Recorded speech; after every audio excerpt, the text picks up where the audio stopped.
afternoon, everyone, and welcome to Metropolitan Stadium. Call it in the air, please. Heads. Heads, he called.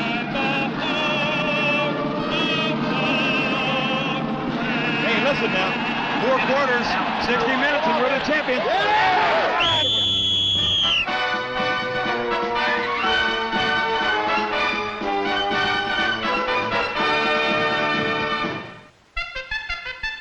With the coming of autumn, only 4 NFL stadiums house unbeaten teams. In Pittsburgh, the Steelers won their 4th despite an offense that was running on spare parts.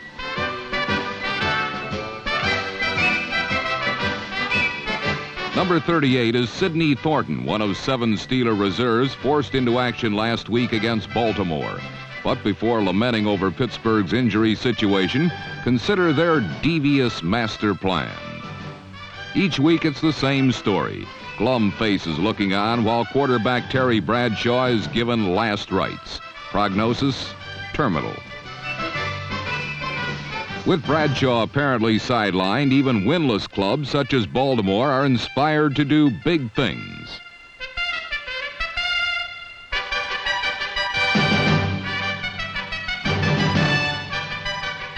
But just as eager opponents sense an upset, the fallen hero returns, stumbling into action, pretending that he's forgotten his instructions. Acting disoriented, he claims that he can't hear or understand. But by the time he reaches the scrimmage line, his faculties have miraculously returned. Suddenly, his manner is cool and decisive, and his team's execution flawless.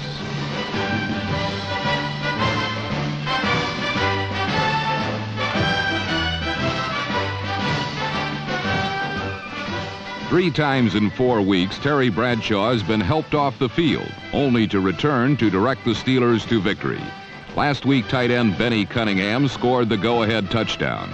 And when it counted late in the game, Pittsburgh's injury-riddled pros still made the crucial plays.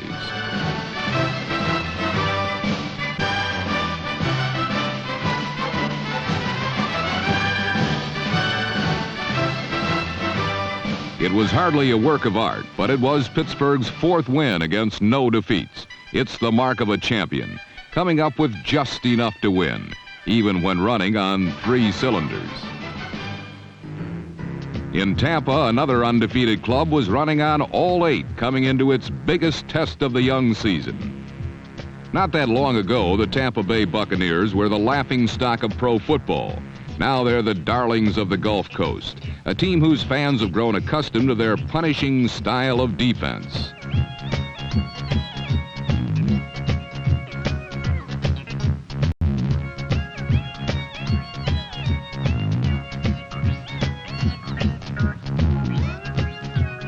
The Los Angeles Rams failed to score an offensive touchdown against Tampa Bay. The Bucs, meanwhile, had no such problems.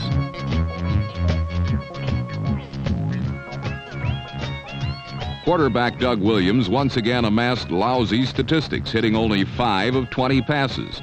2 of them, however, went for scores, giving Williams 7 on the season, most in the NFC. Indeed, Williams and company have a good thing going in Tampa Bay. Young runners such as number 42, Ricky Bell, have given the offense new punch. Add to that one of the league's best defenses, and the Bucs' 4-0 record seems more and more convincing. Currently, they're all alone atop the NFC Central Division, but their unblemished mark is still not good enough for the bragging rights of Florida. 4 down in Miami, the Dolphins have been every bit as impressive. Last week, Chicago's Walter Payton arrived as the NFL's leading rusher, but the Orange Bowl is the home of pro football's least scored upon defense. Payton and the Bears were shut down cold. Chicago's scoring problems were aggravated by the spirited play of Miami's special teams. Each Dolphin kickoff became a new experience in masochism for Bear return specialist Brian Baschnagel.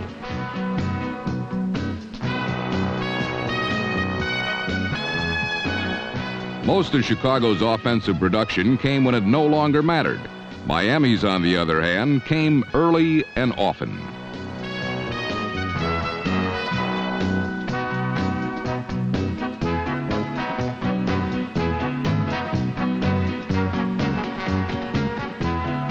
Miami's explosive pass catchers moved freely through an overworked Bear secondary. But down near the goal line, an old workhorse carried the load. There, Miami went to its tough yardage specialist, a seasoned veteran who still has something left to give, fullback Larry Zonka. When the Dolphins reacquired Zonka in the offseason, many in pro football reacted with amused indifference. Now, 4 weeks into the season, the Dolphins are undefeated, and Zonka is running well behind his old offensive line. Perhaps his sentence in New York made him more appreciative of a strong supporting cast. Everyone's entitled to an opinion, but at New England, Steve Grogan and the Patriots found the sweet smell of success as they took on the undefeated San Diego Chargers.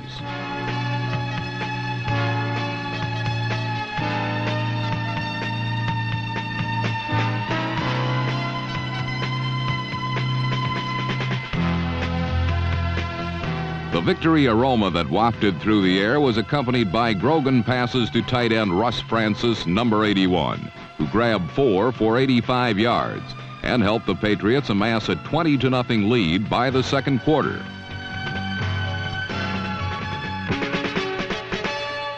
While Grogan chose his sturdy ox, Dan Fouts of San Diego highlighted his graceful gazelles to mount a comeback.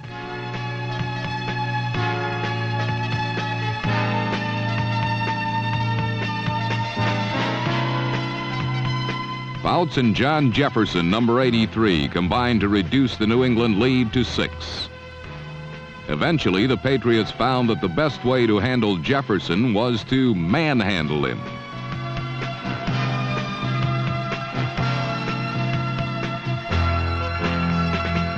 And the Chargers' hopes for their 4th straight victory were rudely upended, 27-21. At San Francisco, the 49ers kicked up some dust in their quest to withdraw from the ranks of the winless, a predicament they just happened to share with their opponents, the New Orleans Saints. With Steve DeBerg seeking out pesky Freddie Salomon, number 88, the Niners held a 14-13 halftime lead.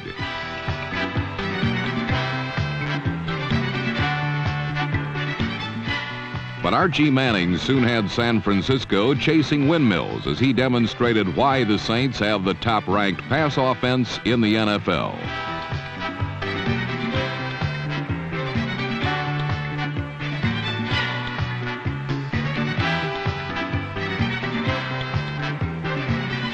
As usual, Manning called on Wes Chandler, number 89, during the course of his demonstration, and was also assisted by backfield mate Tony Galbraith, number 34, as the Saints piled up over 500 yards in total offense for the second time this season.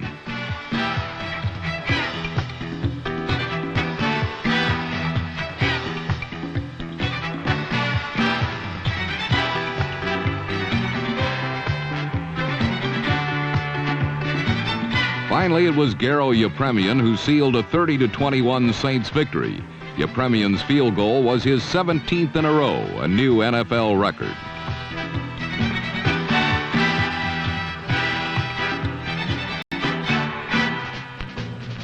The Detroit Lions, also hungry for their first win of the season, were out for nothing but blood.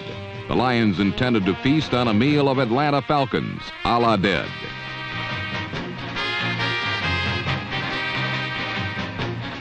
Number 24, Haskell Standback, was one of the appetizers on the Lion menu.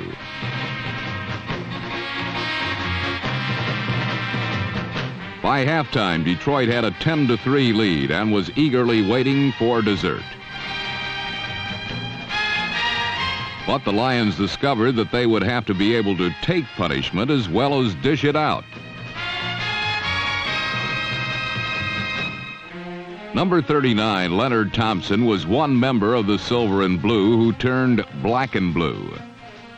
When Standback returned, he provided the kind of punishment that registers on the scoreboard rather than on the body.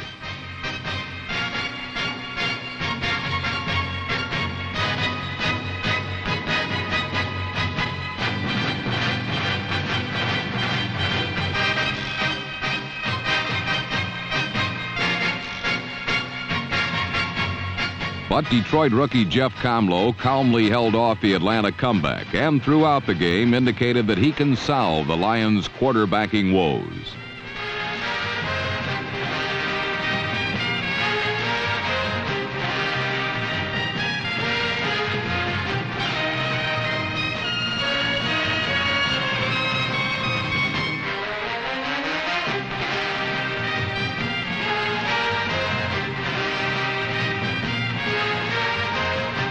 With Comlow throwing for nearly 300 yards, the Lions were satiated and had something to roar about at last. A 24-23 victory and win number 1 of 1979. On a glorious Midwestern Sunday, St. Louis's Gateway Arch stood as a glistening rainbow, joining east and west. But there is no Gateway Arch to link today's player to those who preceded him. Yet this generation gap does not diminish the traditional intense rivalries begun long ago. 11-year All-Pro Ken Houston remembered bitter battles of yesteryear between his Redskins and the Cardinals.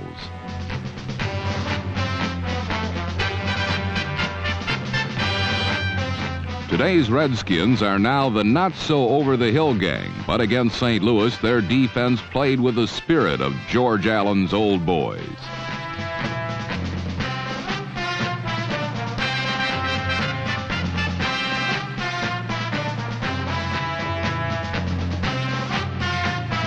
Forced Cardinal errors meant a 17-7 Washington victory in this, the 70th meeting of these NFC rivals. The Eagles and Giants have been feuding as long as footballs have been bouncing, and the winless Giants sought to snatch up victory in their 89th meeting.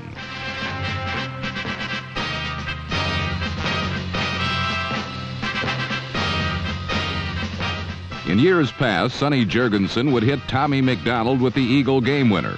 On Sunday, Ron Jaworski and Wilbert Montgomery turned the trick of their predecessors.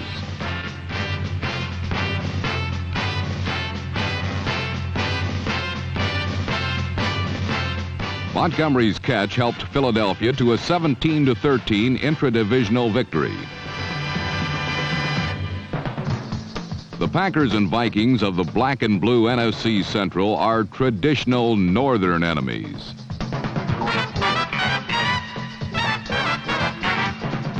James Lofton's touchdown catch gave Green Bay reason to believe that they might finally beat the Vikes, something they hadn't done in their last 8 tries. Quarterback Tommy Kramer saw things differently.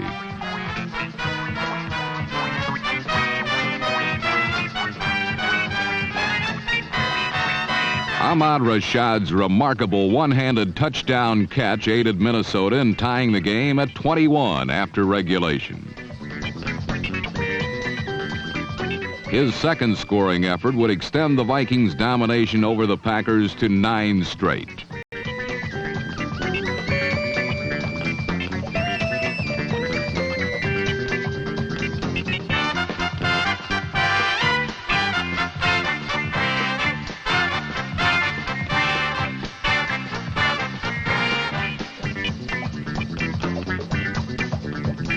Rashad finished up his day's work with 9 catches for 136 yards and a pair of touchdowns, giving Minnesota a 27-21 overtime victory.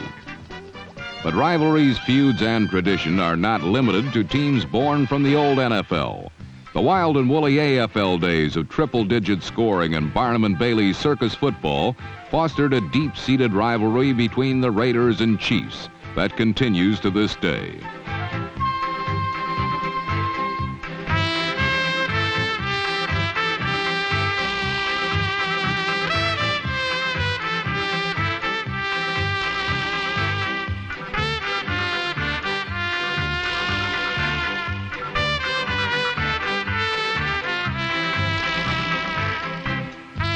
Gary Barbaro's 70-yard interception return for a touchdown sparked Kansas City. The worst was yet to come for the slumping Raiders.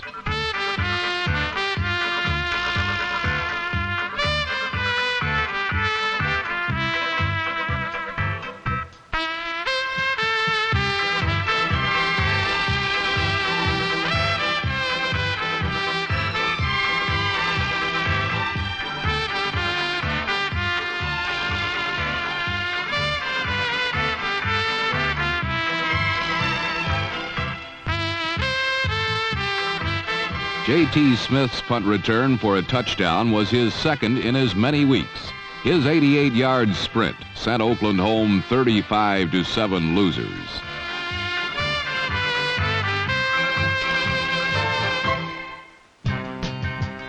Week 4 of the 1979 season saw at least 3 teams come back from margins of 15 points or more to emerge from the shadows of defeat and win. In Buffalo, Richard Todd and his New York Jets opened up a 24-6 advantage over the Bills in less than a quarter and a half.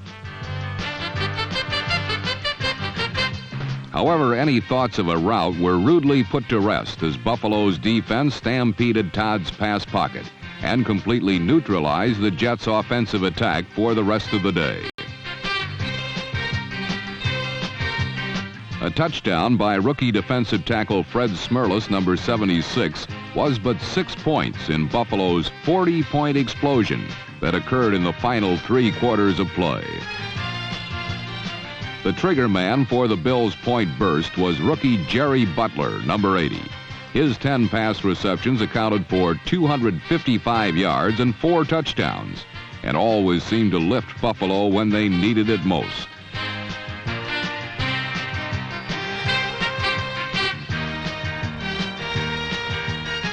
On scoring sprints of 75, 74, 9, and 5 yards, Butler teamed with quarterback Joe Ferguson to rally Buffalo from a losing cause.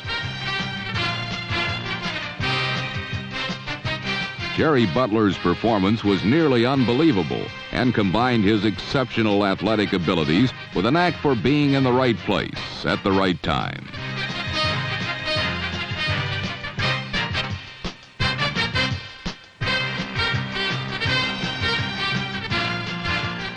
Sometimes it's better to be more lucky than good, but on this day, Jerry Butler and the Buffalo Bills were both during a 46-31 come-from-behind victory.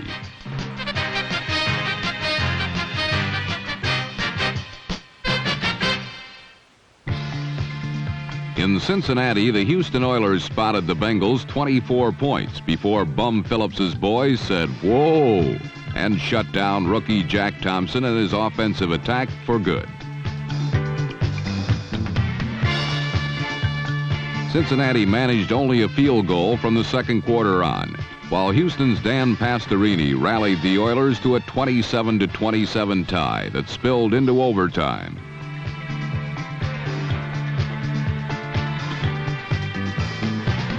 The Oilers finally escaped, but only after a missed Bengal field goal and a successful try by place kicker Tony Frisch, number 16, that salvaged a 30-27 Houston Oiler turnaround.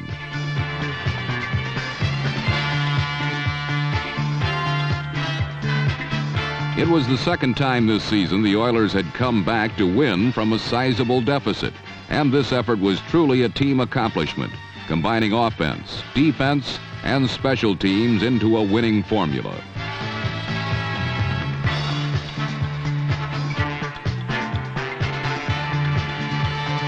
This same combination also enabled the Denver Broncos to emerge victorious last Sunday. Right from the outset, the Broncos had their hands full because they were up against the elusive Jim Zorn and his high-flying Seattle Seahawks.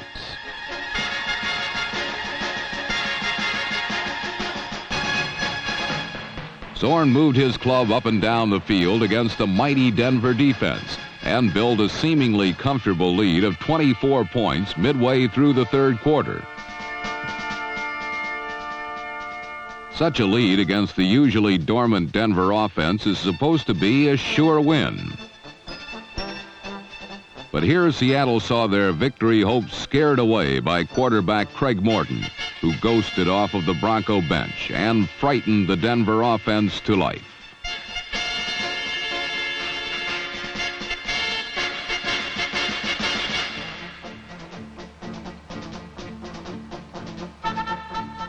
Amazingly, Morton led Denver to 4 touchdowns in the final 18 minutes of play to rescue a Bronco victory 37-34.